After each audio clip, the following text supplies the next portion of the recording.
Lessons of 2024. Hey everyone, thanks for listening throughout this year. I can't thank you enough. I know there are a lot of shows that you can listen to and 1,000 ways to spend your time, so every minute that you listen to my show is a gift. I learned a lot this year, and the first thing I think I learned is that I needed to write these lessons down as they occur to me.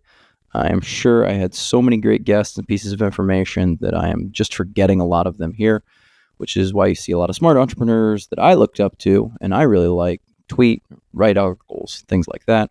I think it's mostly to remind themselves of what they've learned.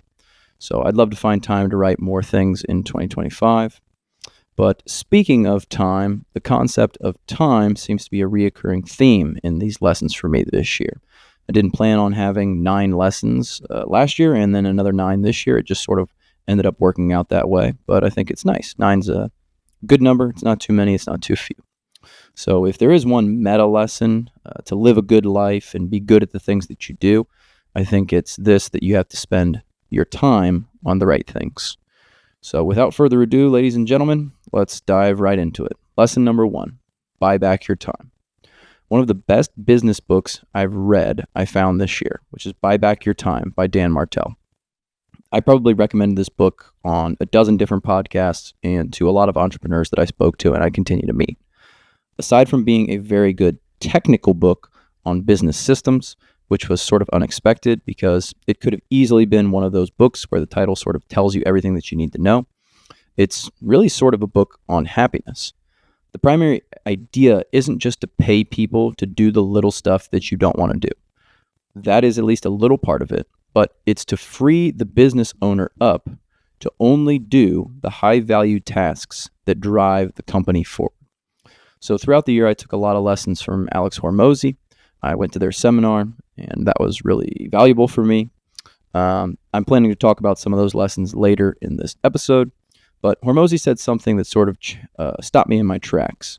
He said, if this thing were true, my business would be fundamentally changed. Now, whatever the thing that you just answered is, go work on that. And if you can apply that same idea to buying back your time, essentially that one thing that would fundamentally change your business, or in any instance, your life, that's the thing that you should be working on. So Leila Hormozi, Alex's wife, also the CEO of Acquisition.com, talks about it as this. Is this a dumpster fire or is this a house fire? A house fire, you need to put out right away. A dumpster fire, you can let that burn for a little while. It's not good, but you can let it go. And obviously, as an entrepreneur, that's frightening because you say, but this thing is burning. The team needs me to step in and fix it. But in reality, it doesn't change that much.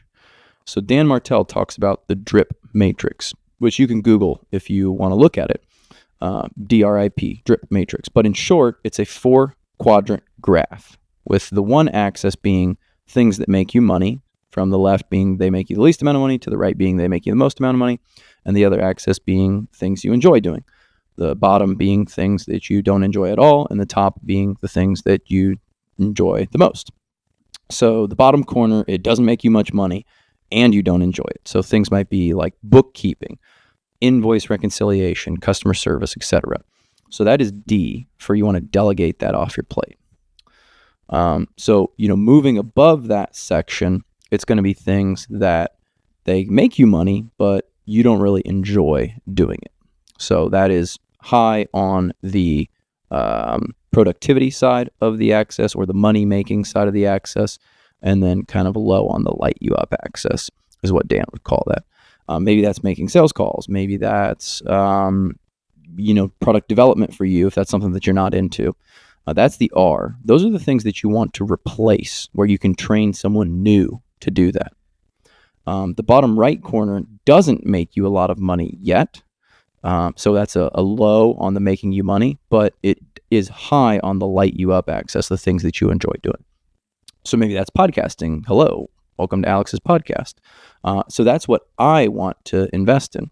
And this is something that I had to explain to my business partner, that I enjoy doing this podcast and I didn't want to stop and trade it for another task, because that was just going to run me down and I was going to just be like losing energy proverbially. And you'll hear later that another lesson in my talk is longevity. So you want to do this part of the quadrant, but you want to work on it, invest in it to eventually make it a profit center. And then the top right corner is productivity. So it makes you money and you also like to do it. So maybe that's client servicing, like going out to dinners or going to, sports games with them. Maybe it's something you like more, like delivering your service. Maybe you really love doing sales and that's what makes you money and it's what you enjoy doing. So you want to work to spend the majority of your time getting towards that quadrant. So that's the DRIP matrix. I have to also remind myself that it's not a selfish pursuit because there's someone out there who might actually love bookkeeping. And taking that away from them so that I, the owner, can do it is actually being selfish. So this requires that in your new time, you're actually super productive because you are passing tasks down to other people. And hopefully in that pursuit, you're passing tasks down to people that lands in their productivity corner where they love it and it helps the company make money. Not its own lesson, but a sub lesson on buying back your time that I learned this year is maker and manager schedules. So the maker is the person who likely does some sort of production-based work, like coding, design, writing, something along those lines. So they're the people that create things. The maker needs long blocks of uninterrupted time. So I think Paul Graham talks about it as they have 10 blocks a week. So they have a morning and an afternoon block. And then that's 5 days a week. The manager schedule is what we have all sort of transitioned onto. So the manager's best possible day is spent meeting and managing like every 15 to 30 minute interval of the day. Open space is wasted time for the manager because at that point they're not managing their people or they're not managing part of the process. So they're going to call as many meetings as they possibly can. And sometimes inadvertently they interrupt the makers. So the maker needs to get into a rhythm. And any quick meeting, just like, hey, Dave, can you meet at 9:30 a.m.? It's like, no, I need a 3 or 4 hour block that's uninterrupted, which might be true if you're like a writer or a coder or an advertising guru, something along those lines. So as the owner of a company, you have to perform both of those schedules, the maker and the manager schedule. So I've sort of changed my weeks around so that I have 2 days with meetings jam-packed, and then 3 days of long open blocks where I'm kind of trying to be on that maker schedule. So my hope would be that I can use those long blocks to create things only I would be able to create for the company, like advertising campaigns, workflows, training and guides, selling to potential new clients. That's sort of like my production time. So I've loved this book, Buy Back Your Time. I'm recommending to anybody and everybody that I possibly can. And if you're a business owner, I would highly recommend it. I won't go into the nitty-gritty details in this particular episode. I think Dan does a better job of that anyways, but I would check the book out. So buy back your time, read it, digest it, make changes. 2, the second lesson of the year is dedicate a certain amount of time to the activity before you quit. So honestly, I can't recall where I heard this, but it's been a gem. I listen to a lot of podcasts and I can't remember where that came from, but essentially the idea is very simple. Is that anything that is worth doing, such as starting a podcast, learning a new skill, etc., is going to be difficult. And you're going to get to a point where you think, this sucks. I want to quit. And a surefire way to block yourself from doing this is to just assign a timeline to that activity that you can't quit prior to. So my friend, he started a podcast and I checked in on how it's going just like a week ago. And he said that it stalled after 10 episodes, which is honestly very predictable because around episode 10, you go, this is hard. This takes time. This cost me money. Why the hell am I doing this? So you do honestly what any smart person would do and you quit because you're not getting rewarded for that activity. But the difficult thing to remember is that all the pain comes in the beginning and the rewards all come at the end. So this is true for skills. This is true for building a business. This is true for investing. So if you can just put up a roadblock where you can force yourself through the hard, awkward phase where you aren't any good and you aren't getting rewarded, then you'll stay in the game long enough to see those rewards come. So if you're investing, you can just say to yourself, okay, I'm going to invest for 3 years by rounding up every purchase and putting $200 a month away. And instead of quitting after 6 months because you hit a rough patch, you say, no, I'm not going to stop. I made a promise to myself. I'm not quitting jujitsu until I hit 1 year or until I become a blue belt or some other metric that you assign and you think is reasonable. Maybe if it's a podcast, you have to hit 100 episodes before you quit. And if you can just do that, you'll force yourself through the phase where you aren't seeing any benefit, and hopefully you get to the other side. Or by the time that you get there, you may legitimately decide that it isn't for you, but you wouldn't quit because you didn't get past the early phase. You would have enough information to say, you know what, this thing is not for me. Because the sub lesson to this lesson is that it's usually not about how good you are at the thing. It's about how long you can stay in the game and continue to improve. This is true for business. This is true for life.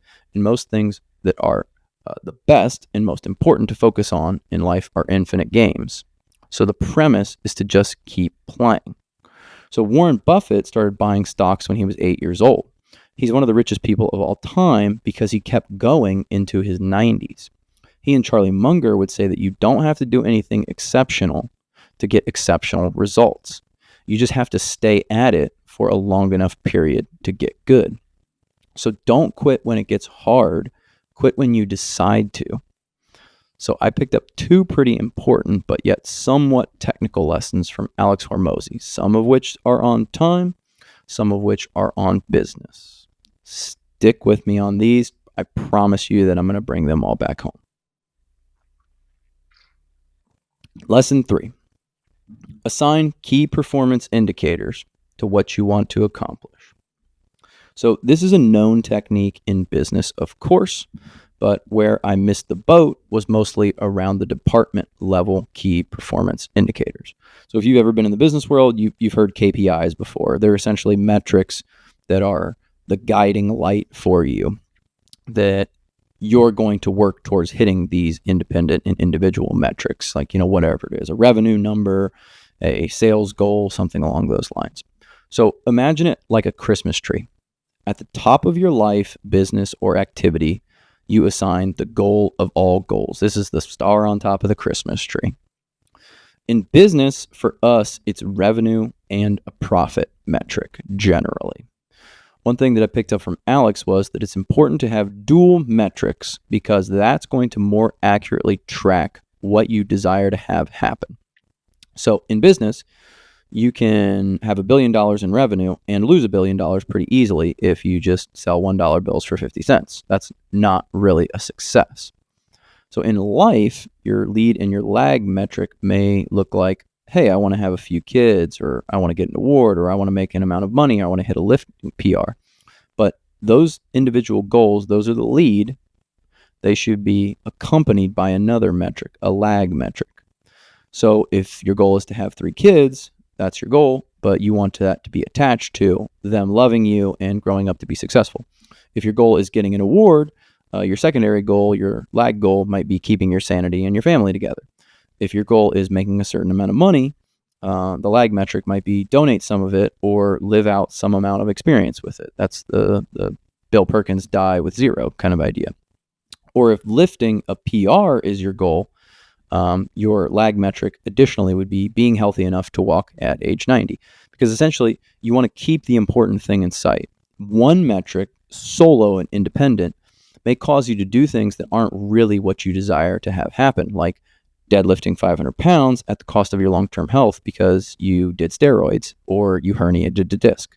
Yes, you hit the goal, but that didn't really move you towards your overall goals in life. So that's the highest level KPI. Then you need to have micro KPIs, key performance indicators, that all lead to the top of the Christmas tree in life. So the way to set this up is essentially by assuring that you reach the highest level of the tree if you hit the micro KPIs. So if you want to deadlift 500 pounds, we can stick on that example.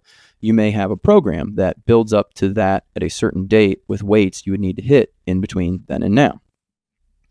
If you say your goal in 2025 is, I want to improve at soccer, maybe the independent KPIs would be, I will go to practice 3 times a week, every week this year.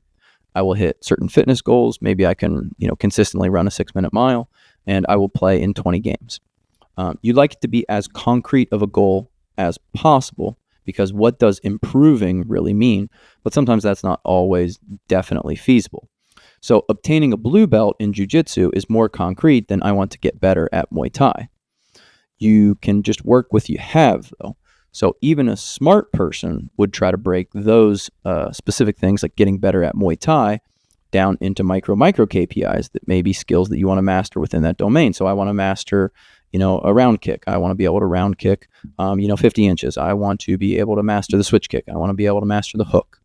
Those independent things would all lead together into your larger KPI, which would be like, I want to get better at Muay Thai.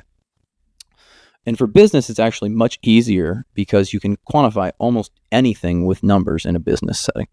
So if you want to hit $10 million in sales in 2025 for your company, you can work that backwards and say the key performance indicator is 200 outbound sales calls per week with a 25% close rate. If you simply perform and hit your lower level KPIs, they should automatically achieve the highest level KPI basically for you. So any outcome can become much more predictable with that idea in mind. So assign your life and your business KPIs and stick with them so that you can measure what really matters.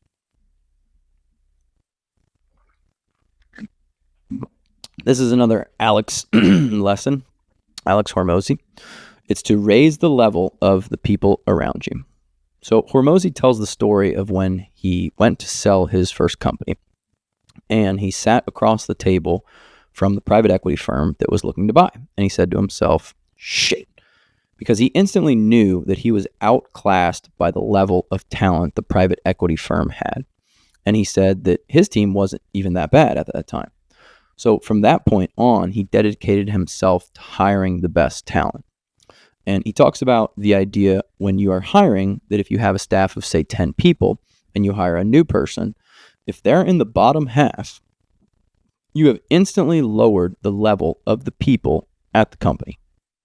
And if this continues, every new hire lowers the level more and more until the team just ends up being shit. So instead, if every new hire is in the top half of the team, it just gets better and better. Thus, instead of a progressive downslide, you have a progressive increase in the ability of the team. And it's far easier to hire someone who's on a lesser level than you, because we always want to protect our ego and our knowledge gap, which is essentially what everyone does. They hire someone who is not as skilled as them, not as intelligent as them, not as experienced as them. But that's generally the opposite of what we should do. We want to hire people who know what we do not know. We want to hire people who can train us, because those are the people who are actually going to make the business better and not just follow your lead. So Leila Hormozi phrases this as the who gap. So instead of saying we can't acquire clients for $100, instead phrase it as I can't acquire clients for $100 because I don't have the needed skills. So in essence, it's transforming the way you think of issues in your business to a who-based problem. You can't perform the task, but someone out there can. You just have to find them. So this, as it relates to life, is also true in relationships with friends and significant others and family. Of course, everyone gets nervous when I start to talk about getting rid of friends or family. That's not what I'm saying. But we do all know that we become the average of the people that we spend our time around. And just like hiring, we tend to feel most comfortable with people who are either on our level or slightly below us. So instead of getting a group of friends where everyone is more successful than us, we tend to get a group where we fit in and are generally in the top half of that success. So if you don't want to drop friends, think of it like this. Does any new friend that I acquire raise the level of the friends that I have? Does this partner raise the level? Does this group I am joining raise the level? It's far easier to be the best in a small pond than it is to be the worst in a pond of killers. But the growth path is clear. Hire and find those who are better than you to raise the level of those around you. The fifth lesson is read more and read better. So I feel very happy that I was able to lock in the habit of reading in 2024. That was one of the lessons from 2023 that I'm still talking and thinking a lot about. And I think now it is so much easier to excel above and beyond your competition just by reading, because I've done this thing on the podcast where I just talk about, how few people actually read. If let's say 20% of the population actually reads, I'm going to guess that 80% of those people probably are reading fiction. And then amongst those remaining people, those people who are reading on a regular basis and reading nonfiction and retaining it and actually putting those lessons into use is going to be extremely small. So if you walk into a job interview and you've read 10 business biographies, you're going to sound like a genius when oh yeah, that's Henry Ford. What he did when he got into that situation was he did X. And oh yeah, well, Sam Walton, the founder of Walmart, he kind of actually solved this problem 100 years ago. And what he did was, you're going to sound like the smartest person that these folks have ever met. So last year, my goal was to read 10 minutes a day, every day. And I think I probably only missed 2 to 3 days total. So I'm pretty proud of that. The lesson continues, though, because I think reading on a consistent basis is just phase 1. Reading better is phase 2. So I love some of the ideas of the host of the Founders podcast, David Senra. He thinks and talks a lot about biographies of some of the best business people of all time, like Rockefeller and Bezos and Musk and Sam Walton. And he says that there are billion-dollar ideas in a $30 book. Additionally, it's really interesting because most of the problems have already been solved, perhaps even 100 years ago. So human nature rarely changes. So the lessons can be applied over decades in different industries. And if I was not reading Warren Buffett's biography, Snowflake, I probably wouldn't realize why he was the richest man alive throughout many intervals of his life. So David Senra talks about when someone is sitting outside of Jeff Bezos' house with a guillotine saying they want to eat the rich, they really have no idea what they're even talking about. They're somehow assuming that person, Bezos, got there through greed, when in reality, they're simply just very different from how you are. And Warren Buffett, he had 3 paper routes for a decade and pocketed tens of thousands of dollars by the time that he was 16. He wasn't greedy. He wasn't doing anything immoral.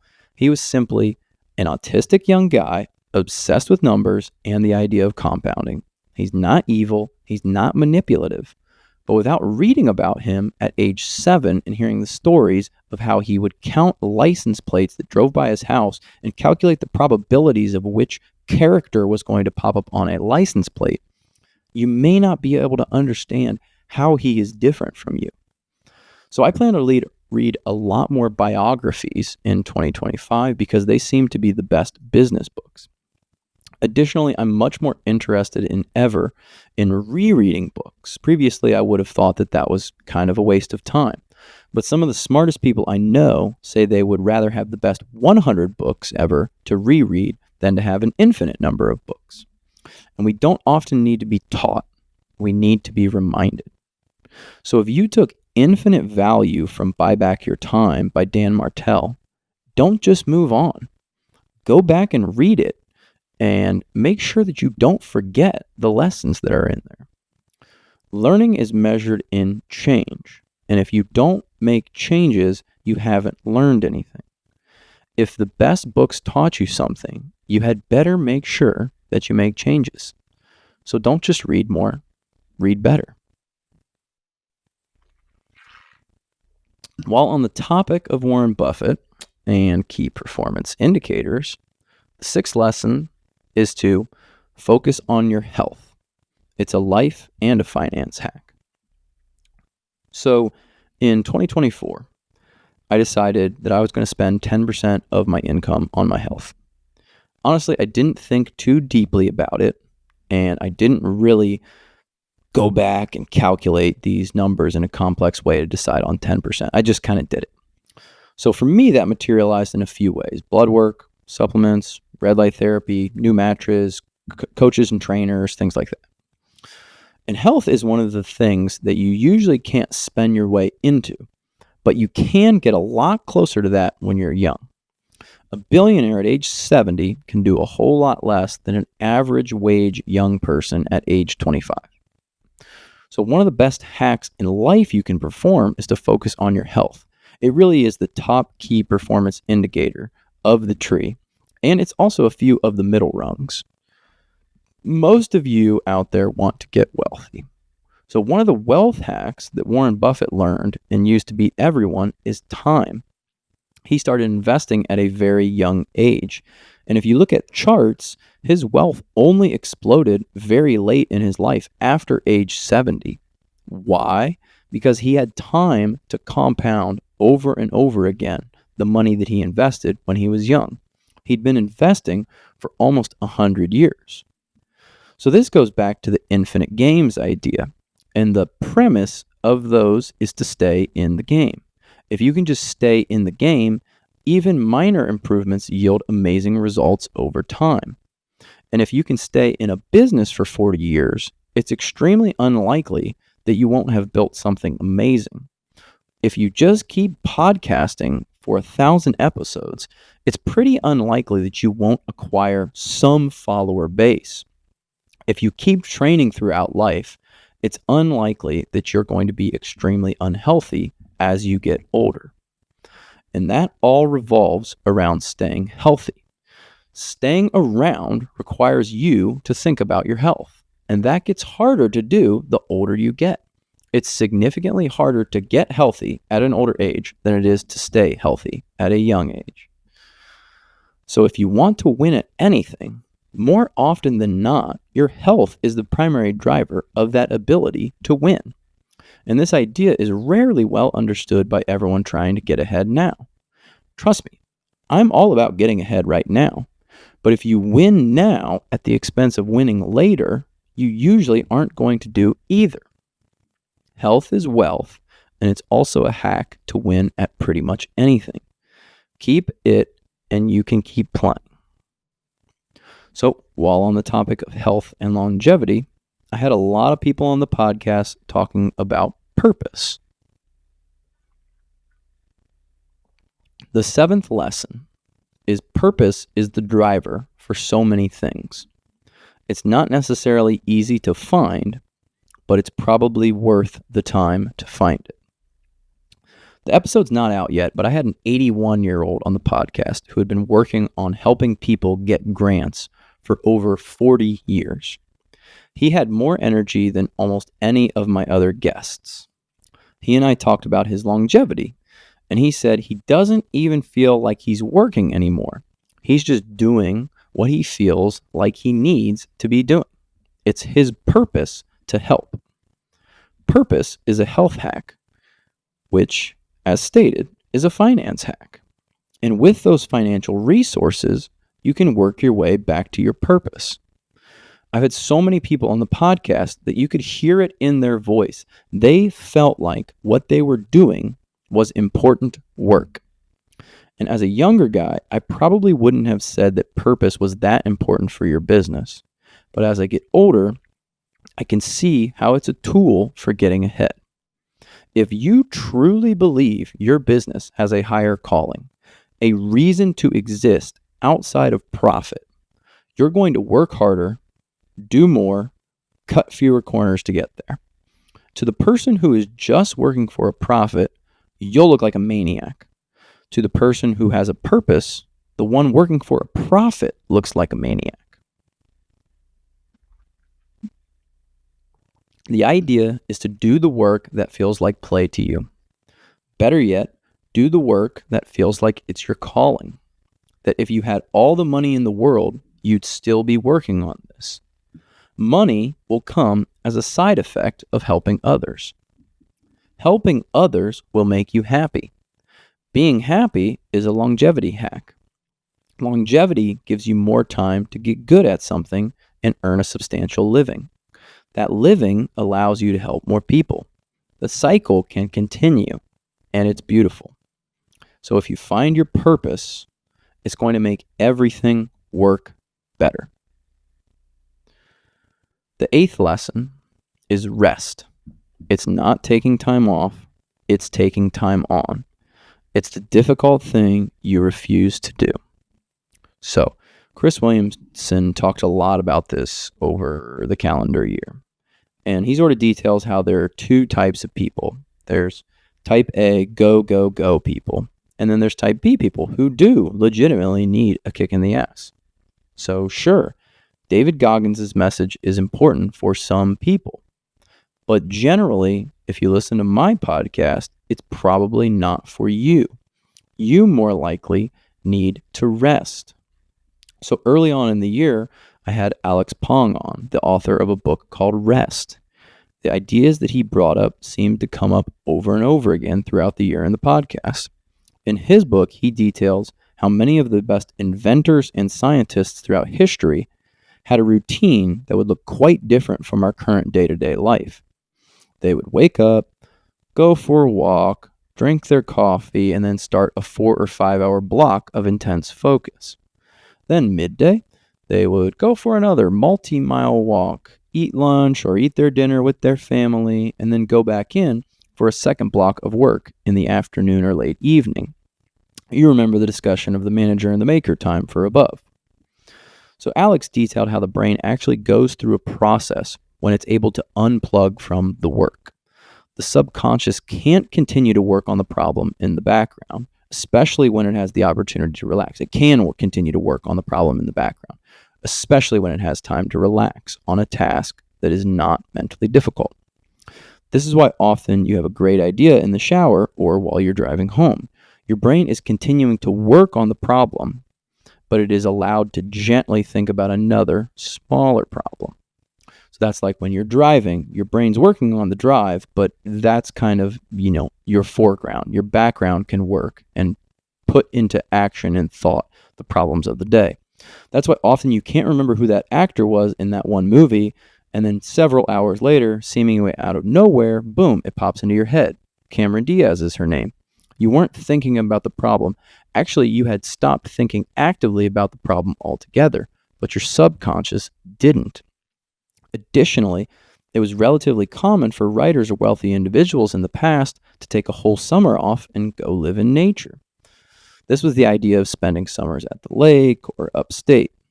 It wasn't just considered to be a vacation, but actually an important part of their work process. Many great writers would spend 6 or 9 months intensely working on their book or novel, only to take 3 to 6 months off, rest, and recharge. If we remember that the best games are infinite one, then the ability to continue playing is of the utmost importance. And if we remember that our health is a core component of our ability to continue playing the game, then we need to be able to rest from time to time. Not only does it allow our brain to approach problems from a new angle, but it will ensure that you can continue to play the game instead of burning out after 2 or 3 years. This was the whole idea behind taking a sabbatical. Academics would have time to stop focusing on their primary area of research and view life and their work from a new angle. Maybe they would travel through the mountains or go to a foreign country to study, but it was always viewed as a net benefit for that individual and the institution, because the things that they would bring back were not lost productivity, they were more valuable than that. Sometimes making the most of our time in life is not always about living the life on a manager's schedule. At times, the hardest working of us need to be able to rest. It is the epitome of slowing down to speed up. Building a life with intervals of rest will allow you to find your purpose, stay healthy, stay in the game for longer, and achieve the financial rewards of that long journey. Rest deep to be rewarded. Lastly, it wouldn't be a yearly lesson if I didn't talk about all the benefits that I received from great leaders I spoke to. Previously, I had 2 tenets to my core values of leadership. They were transparency and consistency. I have added another one this year. The 9th lesson is build community as a leader. It will take you far. Interestingly, multiple high-level military commanders talked to me about this idea. They called it something servant leadership.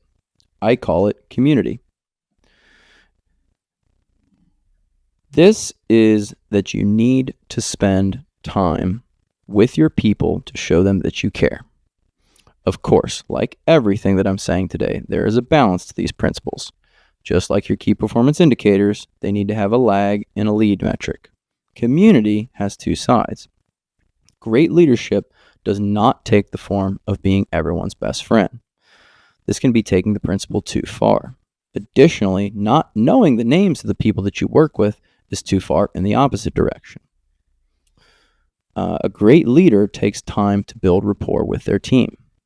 They do not attempt to elevate themselves above their team, but instead work to inspire the idea that they are a part of the community. They want to actively desire ways to communicate between the parties. They understand that if they're too distant, their team will not feel the ability to communicate with them. Additionally, if they're too close, their team may not respect the boundary and authority of their leadership.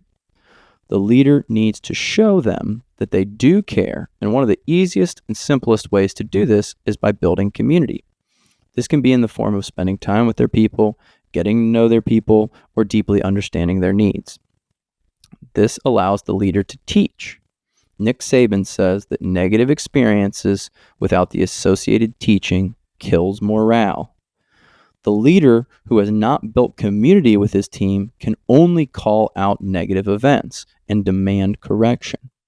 The leader that can show the team that the negative event has happened, display why it is negative, and then teach off of that, rarely needs to build additional rapport with their team. Thus, if you find yourself in a negative environment, it is most likely because bad events are not opportunities for learning. They're simply bad events that someone must be called out for and punished. Negative events are always going to happen in life and business, but only the best leaders can use those negative events as an opportunity for growth. A great leader has the future success of the team and the individual in mind. Community, consistency, and transparency. They may not be the only things that you need as a leader, but they're three great pieces to start with. So, friends, we have made it. Those are 9 lessons. I'll quickly take you through a recap. 1, buy back your time. 2, dedicate a certain amount of time before you quit. 3, assign your KPIs to what you want to accomplish in life. 4, raise the level of the people around you. 5, read more, read better. 6, focus on your health. It's a life and finance hack. 7, purpose is the driver for so many things. It's not easy to find, but it's worth the time. 8, rest. It's not taking time off. It's taking time on. It's the difficult thing you refuse to do. And 9, build community as a leader. It's going to take you far. So I want to thank everybody who has listened throughout the last year. I especially want to thank anyone who has came on the podcast. Your time and the lessons that you have taught me have been exceptionally valuable, and there's no possible way that I can repay you for the generosity that you have showed me by coming onto the show. Additionally, if you find value in this, I hope that you can tell your friends about it. That means a lot to me. In 2025, I will try to keep my ideas going throughout the years so that when I get to the final few days, they're going to be razor sharp. If you would like to hear more from us like this, that would be great to know. If you want to hear more from certain guests, that's also great to know. And if you want to hear less about certain topics or no more solo episodes from Alex, I would totally understand that. But so long, everyone. Let's make 2025 the best year yet. Thanks for listening. Let's get after it.